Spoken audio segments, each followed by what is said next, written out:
The International Institute is part of a worldwide movement which is represented by an organization called the International Federation of Secular Humanistic Jews, which includes 12 national members all over the world. And in fact, participating in our panel during the weekend are people who have come all the way from Israel and from Europe. And so it's very important for us to receive greetings also from the other part of our movement, the movement that's in Europe and in Israel. And the person to our movement who is here, his name is Felix Koch. He is a successful movement throughout the world. And what we need to do to serve the needs of secular Jews all over the world. I'm an admirer of Felix, not only because of his generosity, but also because he is a man of action. He's a man of conviction. There are many people with the same secular convictions who choose to participate in the Jewish community in a conventional way. And because he always insists on high quality for what is done. He is a very important doer and activist in making secular humanistic Judaism even more real. And it is with great pleasure that I invite him as the co-chair of the International Federation to come and to share his feelings at this time.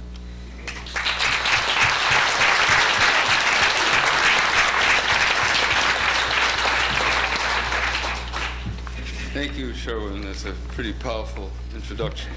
I hope I can live up to it.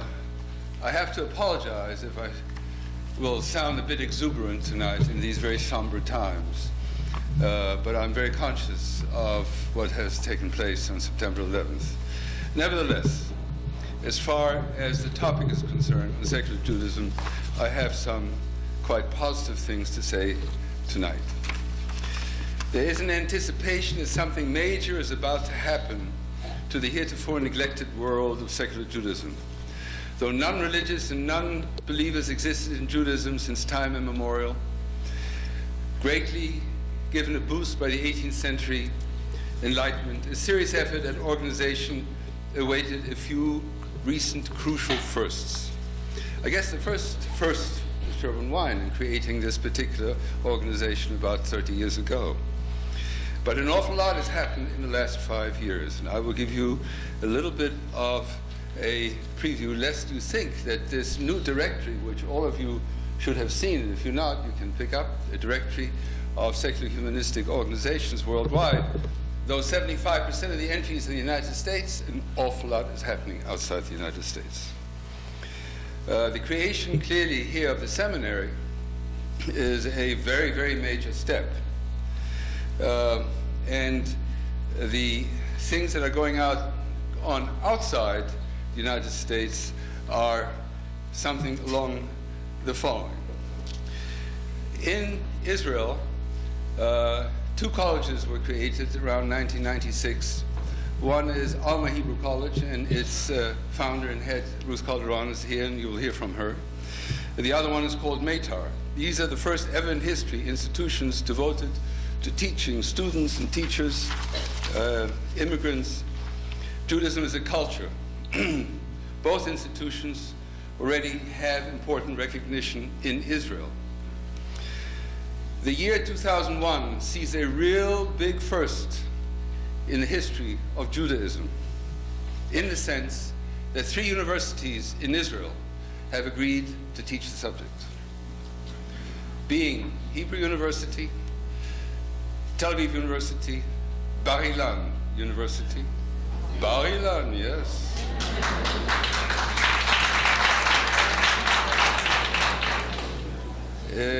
If you remember, at the time of the death of Rabin, they went into a bit of a funk, wondering what happened, teaching to be a good religious Jew, ethical and so forth, and also teaching someone to be a murderer. They've made substantial changes. This is the result of one of them. I had nothing to do with that, I assure you. In addition to those 3 universities, there are 3 institutions of higher learning Israel's biggest teacher college, Levinsky College, Achva Hebrew College, and the Academy College of Tel Aviv have also started this year teaching Judaism as a culture and civilization, i.e. secular Judaism. I'm now negotiating with 3 universities in the United States to try and duplicate what we did in Israel. I have no doubt I will find 3. And there'll be more to follow after that. Another very important development is the creation of a lexicon or an encyclopedia of secular Judaism, which will be a 2-volume work and edited by a very well-known Israeli prize-winning professor of philosophy, Yirmiyahu Yovel. Then there's the creation of a huge literary encyclopedic work of an anthology of Judaism as culture and civilization, from the Tanakh, from the Bible, all the way to modern literature. This task is already in its 3rd year, probably will take another 5 years to complete, probably will have 25 to 30 volumes. It's never been done before in history. This is not ideologically driven, by the way, but it ties in with the overall things we're doing. And once and for all, to eliminate the myth that we don't exist, particularly in the diaspora, we are called just Jewish. Secular Judaism is not a word that is used in the diaspora. It is, of course, used in Israel. It's also not used where I am, in the UK, where they have even a funnier euphemism. It's the non-observant Orthodox.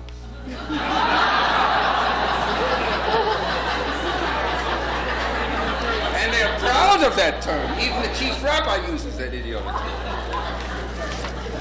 term. In order to eliminate this once and for all, we have concluded the census in the United States. The census is an update of the famous 1990 census on Jews, about which all of you probably know. It will come out within the next few weeks, officially. It'll be 2 volumes. 1 volume will be on America as a whole. 1 volume will be on the Jews in America. Questions were asked such as, do you consider yourself secular, somewhat religious? Do you believe in a God? If so, what kind of God? No God. Is it a God who is a transcendent person, or is it someone who does miracles, and so forth? Now, what I will do tonight is what I shouldn't do, but I'm going to do it because you're all here. I will give you a soupçon of the most important single finding of this, which is the essence of what this is all about, as to how many Jews in this country self-define themselves as secular, somewhat religious, or uncertain. Secular, 33%. Somewhat secular, 15%. Somewhat religious, 34%. Religious, 10%. Uncertain, 8%. That means 48% are in the secular camp, and 44% are in the religious camp. So the just Jews have made it.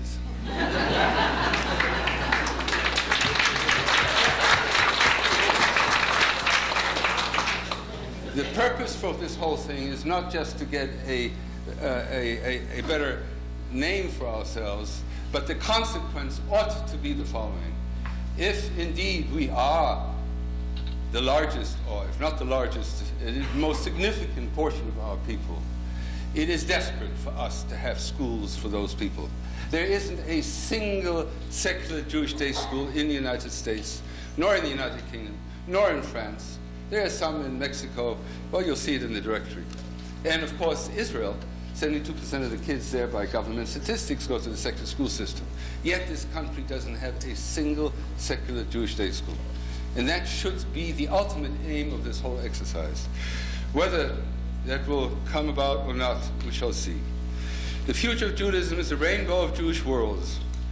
Most of the main colors require their own school systems. They should work side by side, as they are all part of the Jewish spectrum. We're not aiming to displace religious schools, but to add on for our own children. Thank you.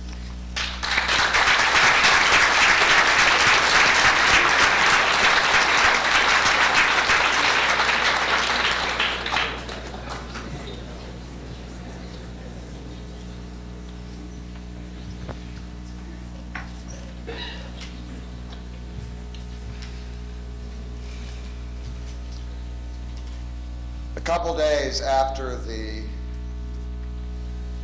terrible tragedy of September 11th, and September 11th divides time for us now, right? Before September 11th and after. A couple days after, I opened the New York Times, and I saw an article,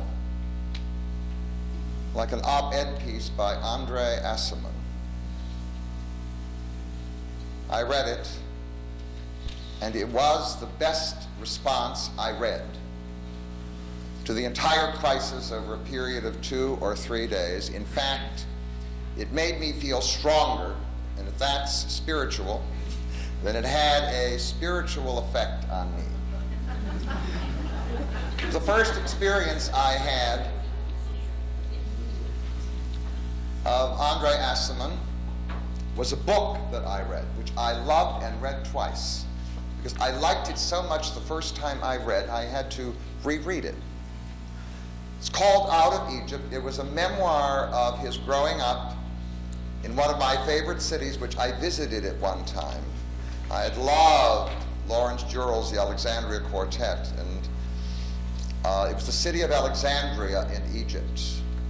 And it was the story of his Sephardic family and his Sephardic childhood in this exotic place. And it was a romantic tale, but it did something that really struck me. It was, in my mind, very Jewish, because he talked about an experience that Jews often have.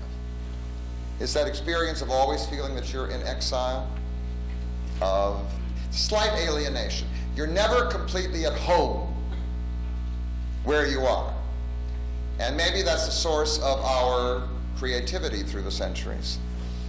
But it struck a very responsive chord, and I said, I would love to hear this man.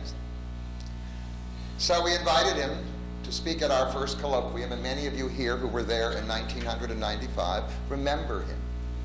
I remember the experience of listening to him. He has a poetic soul, and there is a romantic touch to what he does, and he's a master of words. And what I most like about him is that he makes you see things that you don't generally notice. Now, I know that he is a professor of French and comparative literature at Bard College in Annandale-on-Hudson. And he has published many essays and pieces of fiction. I read them all the time in the New Yorker, and I read things by him in the New York Times. He's become a well-known, and in my mind, a famous writer. He returned to us one more time for our book fair and was overwhelmingly powerful for us. So when we were thinking of a person to open up the whole subject of secular spirituality, the name that came to our minds was this romantic and poetic figure for us. His name, Aciman, and we are so happy that he is here to start the whole process of dialogue for this colloquium on secular spirituality. Andre.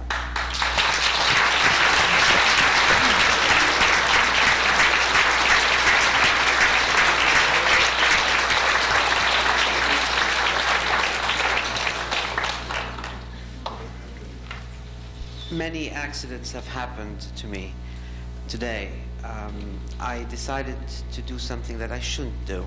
I had time at the airport, and I had time on the flight, and I decided to reread the paper I was going to deliver today.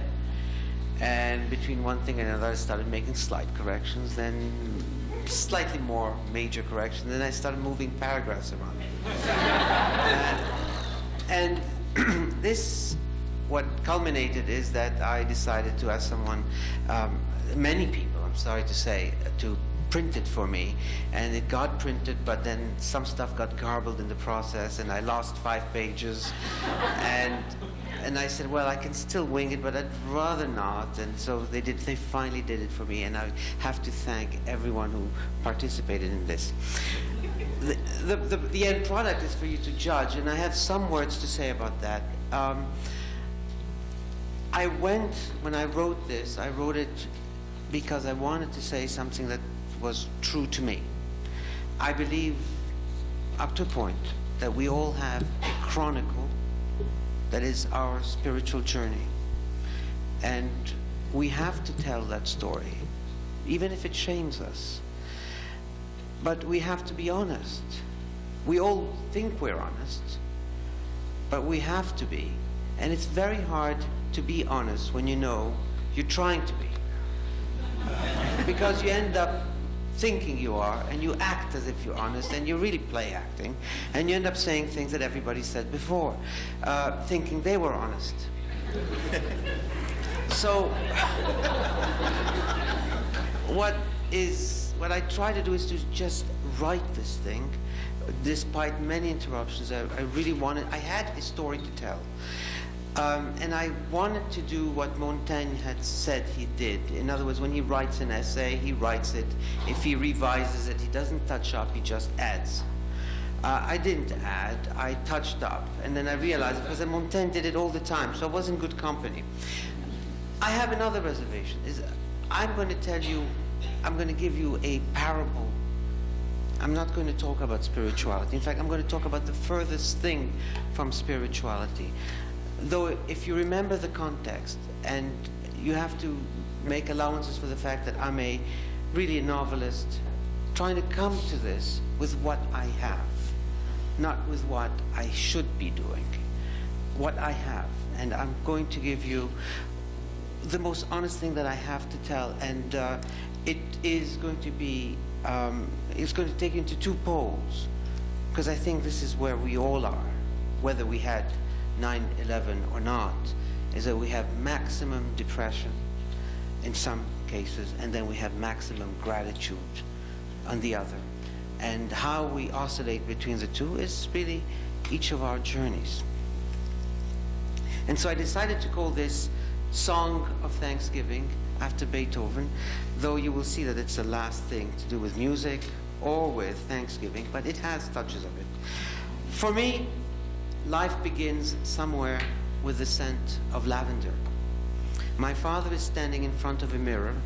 He has just showered and shaved and is about to put on a business suit. He's wearing a clean shirt, and suddenly there it is, as always, lavender.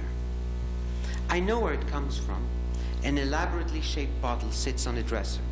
One day when I'm having a bad headache and I'm lying in the living room sofa, my mother, scrambling for something to ease it, or at least take my mind off the pain, takes the bottle down, unscrews the cap, and dabs some of its contents onto a handkerchief, which she then brings to my face. Instantly, I feel better. She lets me keep the handkerchief. I like to hold it in my fist, as I'd seen others in my family do when they were feeling sick or crushed, and walked about the apartment taking occasional sniffs through crumpled handkerchiefs in what looked like last-ditch attempts to avoid a fainting spell. I liked the handkerchief, liked the secret scent emanating from within its folds, liked smuggling it to school even, where I'd take furtive whiffs in class, because the scent alone brought me back to my parents, to their living room, to a world that was so redolent and seemingly ever so close that sniffing it cast a protective cloud around me and sheltered me, or better yet, made me invisible. Smell lavender, and I was safe, happy, beloved.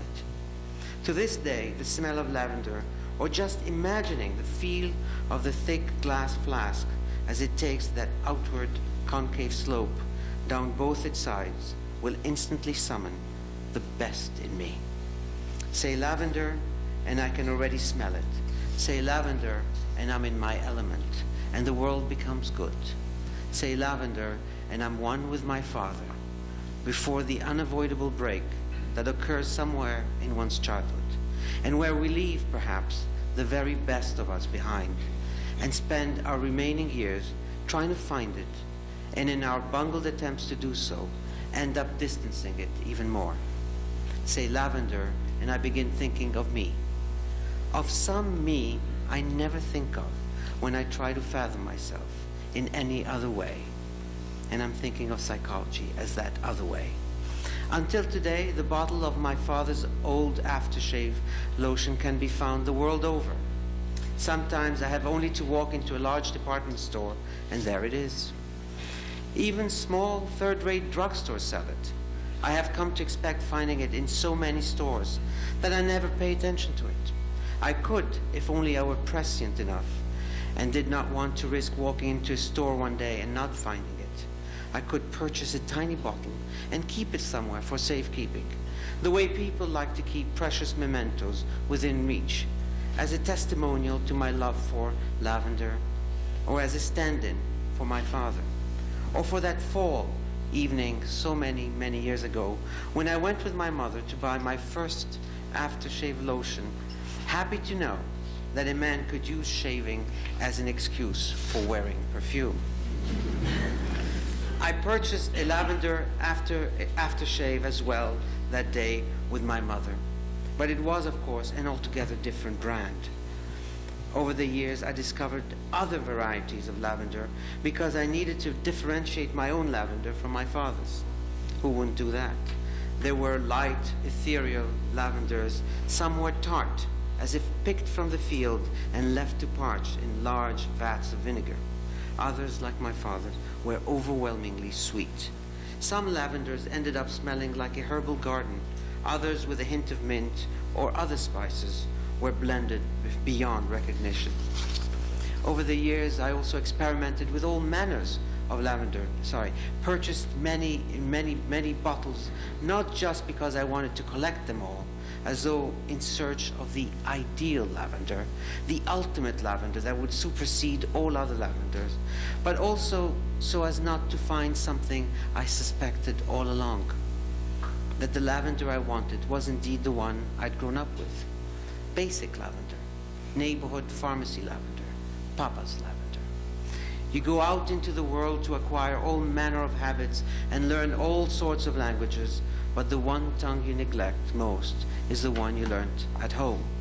Just as the customs you feel most comfortable with and find yourself missing at times are those you never thought were customs at all until you saw others practice them and suddenly realized they were in fact yours all along. Why go looking for the impossible when the obvious was staring at you all along? Why search at all? And who even is sent? I can't read my own typing here. And who even said that a scent was necessary in the first place? You have your body scent. Isn't that good enough? Do you want them still? Or is searching for newer ones more alluring now? Or has searching, which in retrospect turns up so little over the years, ultimately become a way of being?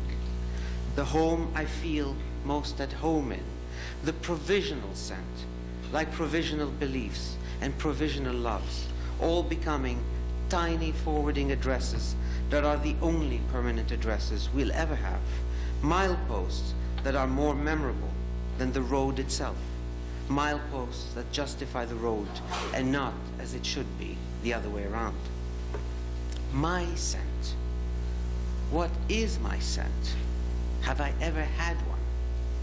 An hour after purchasing a particular scent, I already knew it was not the right one.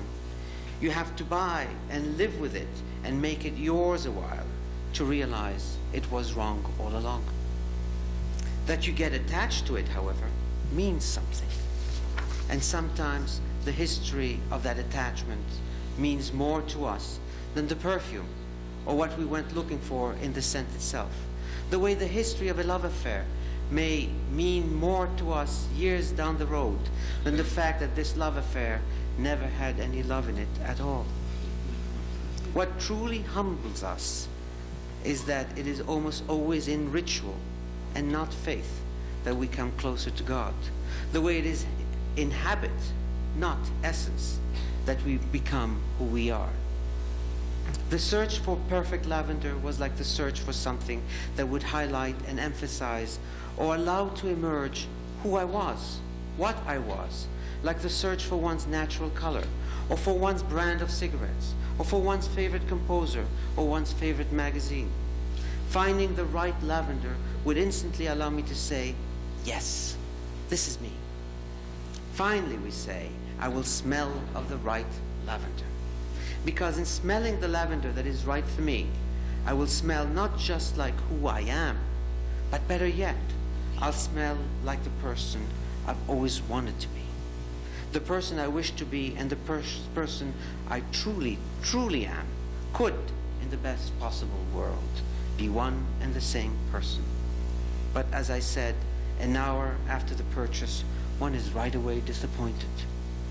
The me who was supposed to emerge like the me that is about to emerge when I buy a new suit, or after I sign for a 5-year subscription to a magazine that seems so thoroughly right for me, or after purchasing a year's membership to a health club that I know I won't attend, or after moving to an entirely new city.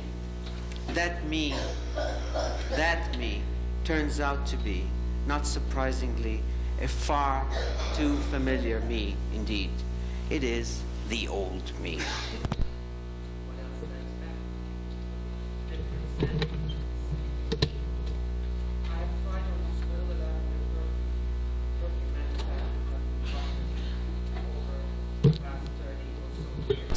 Can you hear me?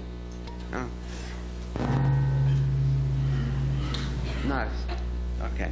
And my search was not limited to lavender alone. Pine, chamomile, tea, citrus, honeysuckle, fern, smoky variations and combinations of all of the above I have also tried.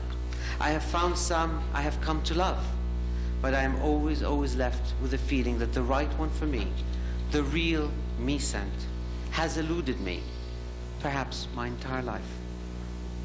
Could it be that the real me is not the me I live with every day? Is he someone else? I may never know or see, much less live his life. All I have before me are the scattered mileposts I've collected in my attempts to encounter him.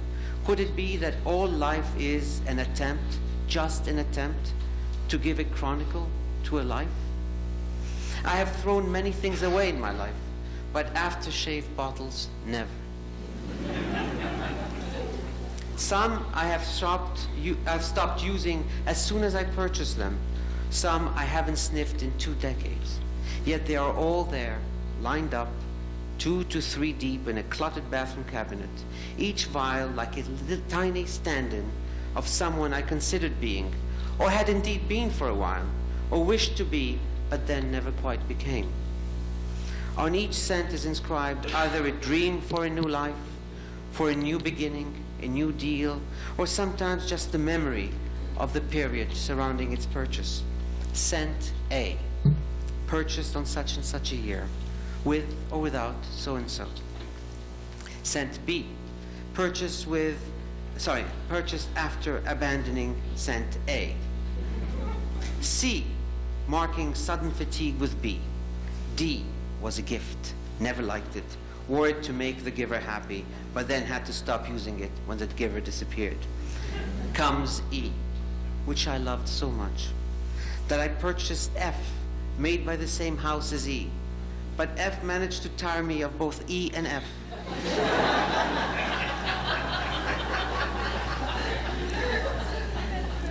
Tried G, tired of it instantly. Then H. H, how I love H still. They don't make it any longer. Should have stocked up on it. But then, much as I loved it, I had stopped using it long before it was discontinued. Then back to E, which I had always liked. Yes, definitely E. Until I remembered it was never quite right either. I'm so sorry I threw the little I had left of it so many years ago. And then, how about the woman who breezed into my life and then disappeared 10 days later, and whom I never got close enough to kiss, but who altered me for the rest of my life? I was under the illusion she'd like me better if I wore a different aftershave. Now all I have is, of course, the aftershave. Indeed, the bottles are all there, each containing a part of me, the formaldehyde itself, or call it the genie of myself, or of the person I was trying to be, which is why I can never bring myself to do away with any of them, including those whose smell puts me off. One could, as in an Arabian tale, rub each bottle and summon up the old self. Some selves are very much alive with us yet, though not one article of the clothes we wore then are any longer in our possession. And the people they knew are scattered throughout the world. Some selves have even died. We've even forgotten the old self's phone number, the old self's favorite song, or the old self's secret wants. We take in the old scent and say, yes, of course, I remember you. Whatever happened to you?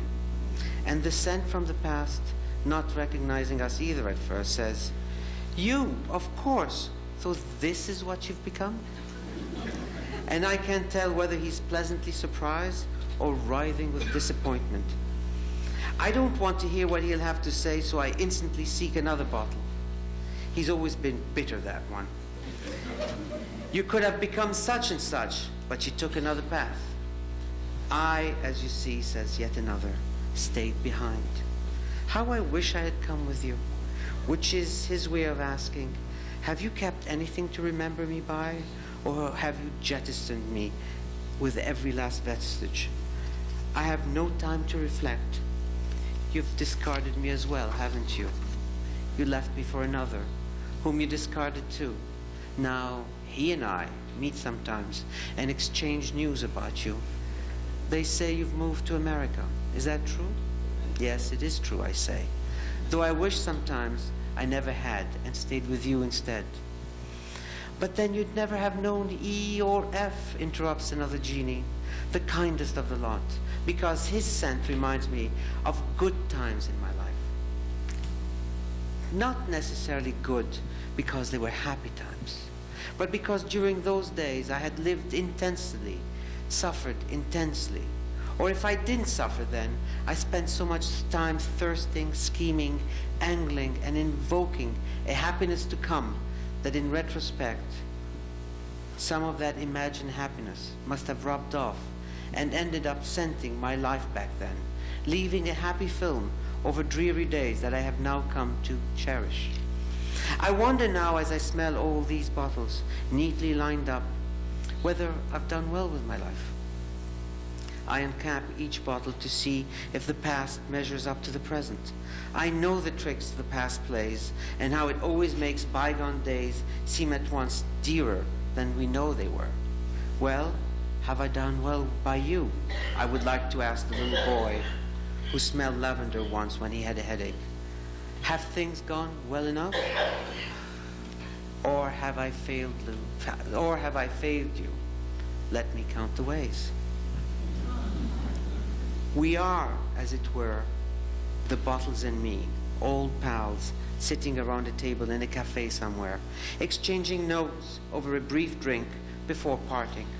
Indeed, just sitting with them makes me yearn to get away. I can't stand them. I can't believe I was any one of them. Or how I ever managed to be one of them for so long. It must have been dreadful. Yes, it was dreadful.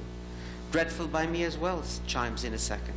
Yes, definitely dreadful, interjects a third. No wonder you want nothing to do with us. And yet, jumps in the fourth. He can't get away from us either. Keeps coming back, as if to make certain that although he wants us dead, he wants to keep the coffin nearby.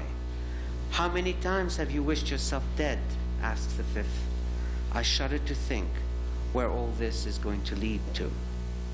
And so I select another bottle, equally at random, and begin to think to myself that one day someone I love, particularly someone I love, will happen along and open this bottle and ask me what the scent reminds me of. Or they might want to know why I kept it. Or that they'll want to know all this if only because I will no longer be there to answer them. This is the scent of a morning when I was a child and watched my father shave. This, my mother agreed, she liked best of all. That evening we'd gone out to a neighborhood pharmacy before I had to rush back to do homework. And how about this one, they asked. This is the night in Le Drugstore in Paris, purchased on a lark and rediscovered years later in a small college town. And this, they'll want to ask. Well, silence. And how about this one? Silence again.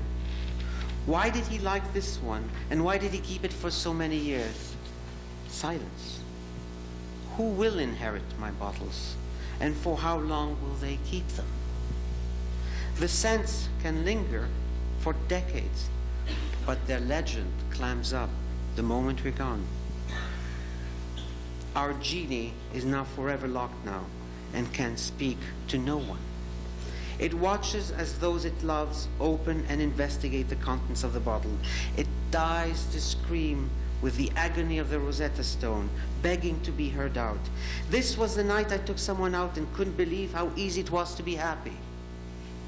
And this, how can you not know? This was the night when, standing in line outside Carnegie Hall, we met, and one thing led to another. And afterwards, when it rained, we both waited a while under the cantilever, both reluctant to leave, having found a pretext in rain, strangers starting to talk, making a quick dash for it, to a nearby coffee shop, deplorable coffee, damp shoes, wet hair, surly foreign waiter, mumbling even after we tipped him kindly. That quiet Wednesday decades ago when we sat and spoke of Mahler, and no one would have guessed, not even us, that we'd end up that night in a studio in a tiny brownstone on the Upper West Side. But that voice cannot be heard. And I wonder now, as I imagine all this, whose is the greatest sorrow? Those who look at your things and know they will never see you again, or hear about your life? Or yours, who know that one of the terrors of death is that it lasts forever? But worse yet, that as we're dying, we ourselves will realize that to die is to forget having loved anyone, much less been alive. The dead don't remember having lived. When we die, we won't ever again remember who we were, or to whom our face belonged. Tomorrow, you tell yourself, I won't be seeing you again. Perhaps I keep my bottles not just as stand-ins for my past, or for those I've loved in the past, but as stand-ins for me. For me as I will be after I die. For the me in the lavender bottle, which will and must outlast me, which is why I teach my children all about perfumes. I want them to know my legend. Like superstitious people, I rehearse my own death in order to stave it off a while longer. Because I do not want to die. Which is why I am learning to think of a time when I will no longer be able to think of myself. I am thinking of a time when I will no longer be able to think of myself. I look at the bottles and realize there should have been many, many other bottles there. Not bottles I lost or forgotten about. Those are bottles all the same. But bottles I never purchased. Bottles I never even knew existed and would, but for a tiny accident, have changed my whole life. It occurs to me that I could create a totally personalized, ideal perfume museum. Create a periodic chart of all the scents in one's life, beginning with the first, the simplest, the lightest scent, the hydrogen of all scents, the second, the helium, the third, the fourth, each standing next to the other like the building blocks of one's life's chronicle. The markers are along the road of time.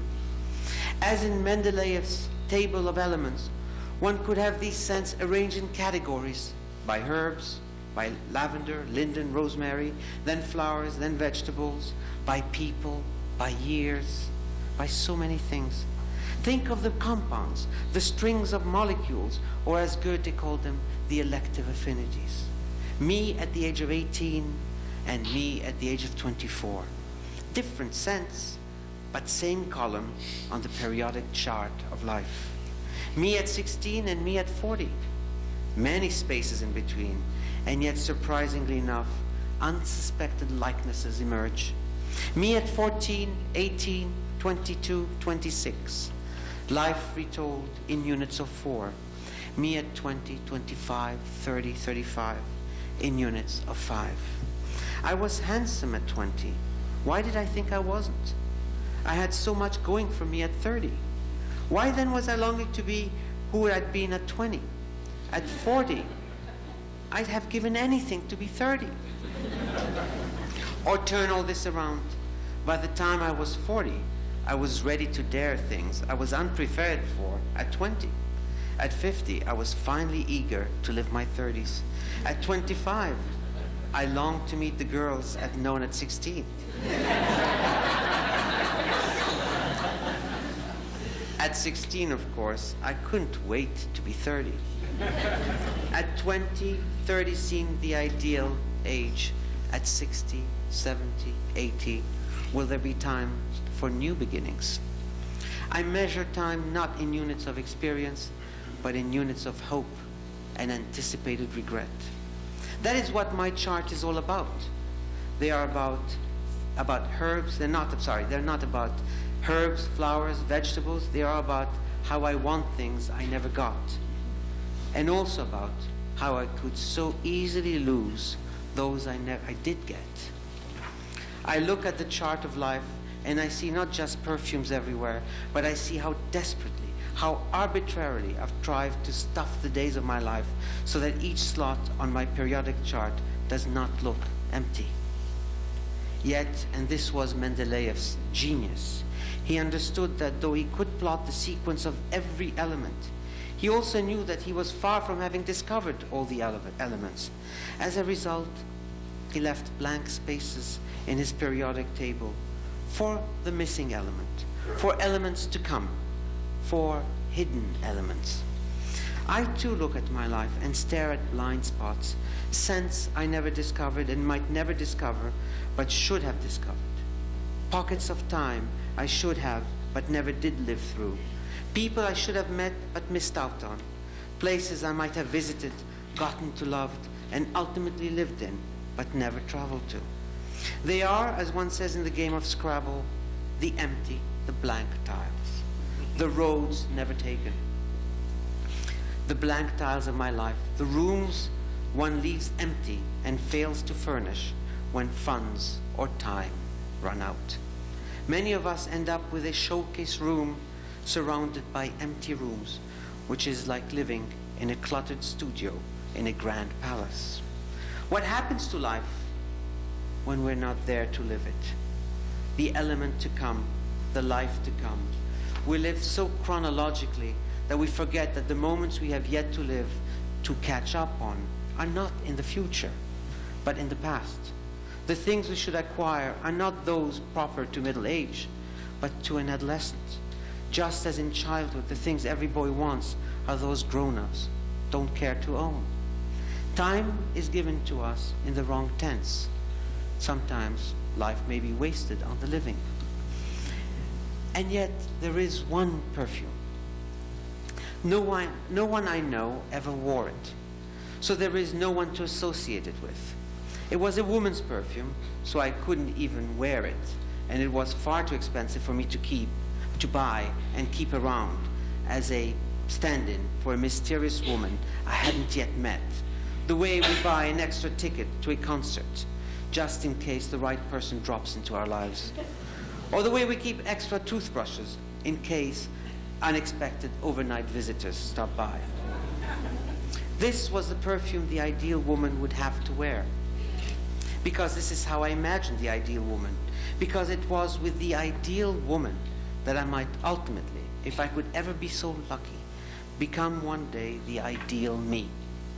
And even if no one could make me become the ideal me, still, it already made me a better person to think that I ranked among those who still think that it would be in the company of someone else that I'd become the best me I'd ever become. I discovered that perfume one fall evening on my way back from class. In Cambridge, Massachusetts, there used to be a drugstore on Brattle Street. And sometimes, after an afternoon seminar, I'd take the long way home in the evening. I liked Brattle Street around Harvard Square. The shops would all be lit, and people on their way back from work in Boston tended to crowd the shops. Women with young children would still be about running last-minute errands, and there was a ferment in the air on these late autumn evenings that made me think of larger cities I'd known and loved.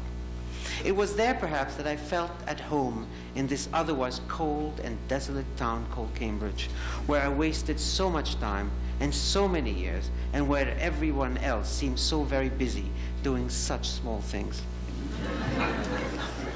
I liked to linger, or at least I liked to wait about for something I knew I'd find if I waited long enough for it to happen. Not in the evening it would happen, not at nighttime, nor in the afternoon, not in the very early evening, nor late in the evening, just that cusp in time when something about me and the place seemed to coincide in a way that I still believe carried an aura of magic. Sometimes I'd arrive too early, so I'd step into a bookstore, wait a while, and walk out again, hoping no one had seen me, because I knew what I was doing was embarrassing. Loitering, maundering around, trying to catch an accent, a shade of feeling that was more in me than it was in Cambridge, but which needed a confluence of the three to happen. I was, and it took me some time to realize, replaying the evening with my mother when we'd been to a store to look for an aftershave so many years ago. I missed home. I missed people. Hated being alone. Missed having tea. Had tea alone as a way of invoking the presence of others at tea. The pharmacy in Cambridge stood at the end of a crowded stretch of stores past the bend on Church Street. It was the last spot before heading home through empty, narrow streets that made home unavoidable. So I stepped in, if only because I wanted to put off losing the heady feel of the crowd on Church Street. Inside, I found a different world. The tiny pharmacy was cluttered with beauty products, luxury perfumes, luxury shampoos of all nations, old world soaps, and so on. And there I was asking, because you couldn't loiter, for an aftershave I suspected they didn't have, only to find that they not only they had it, but they had a numberless companion products. I was obliged to buy some. A few days later, I was back, because not only did this place fend off the unavoidable solitary walk home, but because it had become a sort of end in itself. A new world was being opened to me, something snug, familiar, and exotic, all at once, something that made me feel my mother was near me, but that a dangerous woman couldn't be far away either. I came again one evening after seeing a French movie by myself one afternoon. During the movie, it had started to snow. It would eventually turn into a blizzard, and Cambridge was all aglow that evening. At 7 in the evening, who wanted to go home? So I performed a small town gesture and pushed in the door as fast as I could, taking shelter inside my favorite drugstore. And because the salesgirl wasn't in the mood for business, she said she would let me smell something truly fantastic. And that is when I discovered this particular scent. Nothing I'd known ever resembled it, nor had perfume ever had such an effect on me. But it eclipsed everything I'd known before. Now I came back for the perfume itself, not for the store, not for the heady feeling around the street, nor for the evening. I felt sometimes that imperceptible and uneventful as the whole experience was, I was nonetheless witnessing a spiral working its way into me ever so tentatively that I no longer knew whether my search for this elusive scent was my reason for being in that store, or whether the scent itself had become an excuse, the mask of something else, because I sensed it was my mother I was secretly looking for. Or was my mother the mask behind which stood my love for my father? Or were both loves nothing more than masks for the love I was trying to find outside of these two and despaired of finding? Or was it all a smokescreen? And the one person I was looking for was, as always, me. We all go to encounter our life whichever way we can, and with whatever tools we have. Was perfume going to be my tool? And was I encountering myself? Or was I encountering a ghost, a dangerous, seductive ghost? The perfume was so expensive that all I could do was take with me a sprinkle on a special swab. I kept the swab with me as if it belonged to a woman who had to leave me and whom I wouldn't see for another month. I was reinventing her like Pygmalion out of that scent. Suddenly I saw myself crossing Church Street and heading on towards the Cambridge Commons, inhaling the smell all along, imagining I had spotted walking across the snow, imagining a woman with a little boy. It felt so real that I caught an impulse almost to cry out to them, hoping they'd turn back before I embarrassed myself and shouted, or that I might indeed have to shout if only I was certain they'd hear me. Until today, I can remember that woman and that boy. At the time, I thought they were an imaginary wife and an imaginary son. Now, through the distance, I think it was my mother, and the little boy, me. Come to think of it, perhaps, as a little boy, I had heard someone call out to me in cold weather. My mother couldn't hear and didn't answer, and we walked away. Rarely, which doesn't mean never, I still go hunting for that perfume, especially when I have to go into a department store and work my way through the perfume counters on the first floor. Invariably, I play dumb. What's this perfume, I ask? And they tell me, and they let me try it, and they give me my sample swab. And I take it and dream back to those days when I'd asked so much of life. Now that I've learned to accept so little and to seize much less, I realize that it is precisely the perfume I never had, the one which hid its face from me all my life, as if it were a rare earth element, like lanthanum, and is the only one that mattered in my life. And if I don't name it to you tonight, it is because I dare not. I love it too much and will give it 1,000 names before naming it to anyone. If my periodic table were a building with some windows lit and others dark, then this scent is the only window that was ever lit in my life. At the risk of playing with words, it is not luminous, it is numinous, meaning spiritually elevated, sublime, I might as well say holy. Because it takes my life, my ordinary, petty, fearful, plodding, sentimental life, and in it finds a rarefied corner and drops a scent on it to remind me that there are things in it that are unseen and unknown to others, but that to me are blessed. Because in them I do not just find something that is profoundly me, but that is the very best that is given me. And for that, and for those who have helped me, I am very grateful. If the tale I've been telling you all along is not clear, let me tell you the story of Jacob. Jacob steals his brother's birthright and on his mother's advice runs away to Paddan Aram. Along the way he has a dream at a place called Bethel, and he fights with the angel of God in another called Peniel. These, as I needn't point out to any of you, are numinous spots.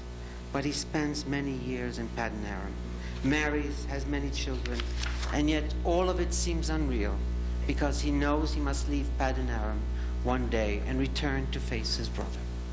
The Bible tells us nothing about his stops along the way, but I suspect that on leaving Paddan Aram or on approaching Bethel and Peniel, Jacob must have nursed disturbing thoughts about life and the passage of time and how he was back where he'd been many years earlier, except that he was older now, though surely not much wiser, and yet always the same, always the thief, forever on the run. It was in the few years in Paddan Aram that Jacob perhaps lived his full life away from the center. In an attempt to make a life away from the center, and in accepting life away from the center, he had perhaps, I'm saying it tentatively, found his center. A year ago, I returned to Cambridge with my 9-year-old son. We did the rounds, as I always do rounds nowadays. When I go back to places, I've spun too many coats around to even bother wondering whether I love them or not.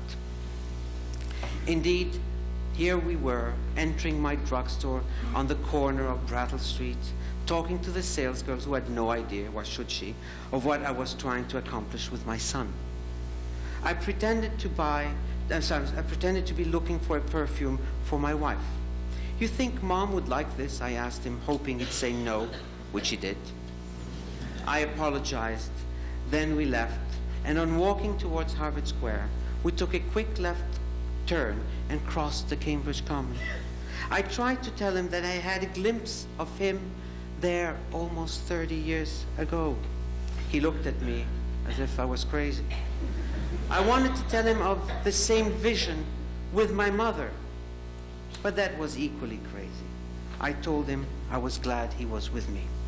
And I thought of Joseph, caught between his father and his sons, as Jacob had stood between his father and his sons.